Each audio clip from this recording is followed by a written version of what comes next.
중국이 역사 전시회를 열면서 고구려와 발해를 한국사 연대표에서 의도적으로 빼서 논란이 벌어졌는데요. 우리 측이 강력하게 항의하자 문제가 된 연표 자체를 철거하기로 했습니다.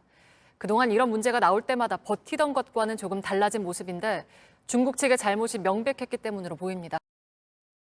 여러분, 동북공정은 멈춘 것이 아닙니다. 동북공정은 중국이 포기한 것이 아닙니다. 괜히 긁어부스럼 만들 필요가 없기에 더 이상 언급되지 않는 것입니다. 동북공정은 끝났습니다. 동북공정이 무엇인지에 대해 먼저 알아봐야겠습니다. 한때 중국 정부의 한반도 역사 왜곡 프로젝트, 이른바 동북공정으로 대한민국이 분노에 타올랐던 시기가 있었습니다. 각종 방송사에서 동북공정을 대서특필하고 중국에 대한 국민적 혐오가 늘었으며 이를 의식했는지 공영방송에서 고구려와 발에 관련한 다큐멘터리 프로그램을 꽤 많이 제작했습니다. 중국은 왜 동북공정을 통해 고구려와 발해의 역사를 중국의 역사로 편입시키고 싶은 걸까요? 이유는 간단합니다. Only One China라는 계획 때문입니다.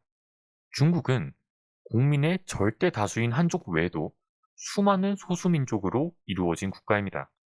그런데 티벳, 위구르 등 소수민족은 탈중국을 하고 싶어하며 뛰어난 지능의 소유자들임을 증명하고 있습니다. 그런데 중국 정부 입장에서 차이나는 온리 원입니다. 너희가 티벳이건 위구르건 조선족이건 간에 다 입 닥치고 하나의 중국이라는 이름 아래에서 고분고분 엎드리라는 스탠스죠. 저희가 정말 바라지만서도 불확실한 미래이긴 하지만 훗날 북괴 세력이 무너졌을 때 중국의 조선족을 명분으로 북한에 대한 영향력도 행사할 수 있는 건 덤이죠.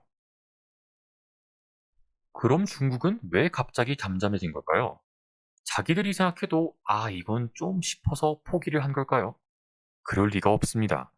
얘네들이 어떤 나라인데요? 대한민국 입장에서 소름 끼치기 짝이 없지만 중국의 동북공정은 2007년을 끝으로 공식적으로 마무리되었습니다. 여기서 마무리되었다란 중단, 포기, 와해의 의미가 아니라 완성이라는 의미입니다. 중국은 자기들 입맛으로 완전히 바꿔버린 고구려와 발해의 역사를 가지고 조금씩 세계에 이 왜곡된 역사를 뿌리고 있습니다. 중국이 백두산을 장백산이라 부른다는 건 알고 계셨나요? 북괴가 민족의 영산을 핵무기와 기품조 값으로 팔아먹은 후 중국은 백두산을 철저히 빨아먹습니다. 관광 상품으로는 물론이고 발해 때에도 민족의 산이었던 백두산을 중국의 청나라 역사와 연결하는데 제대로 마케팅을 합니다. 그리고 실제로 이를 위한 장백산 문화건설 공정을 추진합니다. 동북공정이 동북아시아, 즉 한국사에 대한 공정이었다면 이건 백두산에 대한 공정이죠. 근데 얘네들 워딩 보면 기가 막히긴 합니다.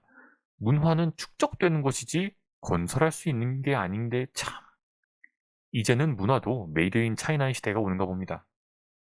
2016년부터는 동북 고대 민족 역사 편년이라는 프로젝트를 통해 백제사까지 중국사로 연결하려 합니다. 이런 이 뭔 개소리야! 그리고 한중 수교 30주년을 맞아 중국 국가박물관이 한중일 고대 청동기전을 열었던 적이 있습니다. 근데 한국사를 설명하며 고구려와 발해를 고의로 빼 논란이 됐습니다. 이는 국립중앙박물관에서 제공한 연표를 일부러 뜯어 고친 거라 다분히 의도적이고 결국 수정 없이 연표 철수로 마무리됐습니다. 아직도 중국이 동북공정을 포기한 것처럼 보이십니까? 동북공정은 성공적으로 끝났고 이는 백두산의 역사에 대한 역사 건설과 백제사 위협, 그리고 세계로 뻗어나가는 중국의 역사 왜곡의 초석이 되었다는 것입니다. 앞서 동북공정은 이미 완성되었다는 말씀을 드렸습니다. 그렇다면 그 실제 현장은 어떠한지 함께 보고 오시죠. 지금부터 보여드리는 사진 자료는 오직 작전 장교 채널을 통해서만 함께 하실 수 있습니다. 지금 보시는 사진은 중국 지반시에 있는 고구려 역사유물박물관입니다. 한자를 해석하면 지반박물관입니다. 박물관 내부에는 고구려와 발해의 유물과 관련 자료, 그리고 유물마다 조악한 한국어 해석본이 함께 있습니다. 하나같이 고구려와 발해는 중국의 소수민족의 일부였다는 충격적인 내용을 담고 있습니다.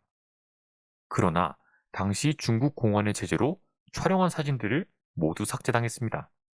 그런데 주변의 서양인들이 유물을 찍는 것은 냅두던데 이것도 의미심장한 대목이죠. 이 사진은 광개토 대왕릉비로 가는 길입니다. 광개토 대왕이라는 이름은 없고 중국식 표현인 호태왕이라는 식으로 표시가 되어 있습니다. 광개토 대왕릉비, 장수왕릉의 사진입니다. 그리고 여기는 공안의 제재 없이 찍을 수 있었는데요. 장수왕릉 근처에 있는 한글 안내판입니다. 함께 내용을 읽어보죠. 고구려는 초기 중국 북방의 소수민족입니다. 이 문장만 똑바로 적어놓고 그 아래 혈액, 불, 영혼, 육체의 싸움 이딴 식으로 적어놓은 것도 열받죠. 중국의 야욕은 끝이 없으며 한반도를 그 뿌리부터 잠식하려는 노력을 하고 있습니다. 그 어느 때보다 긴장하고 중국을 이용하되 이용당하지 않도록 철저한 주의를 기울여야 할 것입니다. 그리고 다시 한번 강조할 것이 있습니다. 시청자 여러분, 동북공정은 멈춘 적도, 엎어진 적도 없습니다. 동북공정은 이미 완성되었으며 중국의 체제 안정과 한반도에 대한 영향력 확대의 첫 걸음에 불과합니다.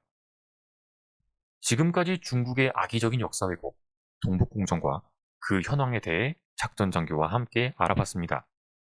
시청자분들의 가치 있는 킬링타임을 위해 앞으로도 노력하겠습니다. 좋아요와 구독은 저희에게 큰 힘이 됩니다. 이상 작전 장교였습니다.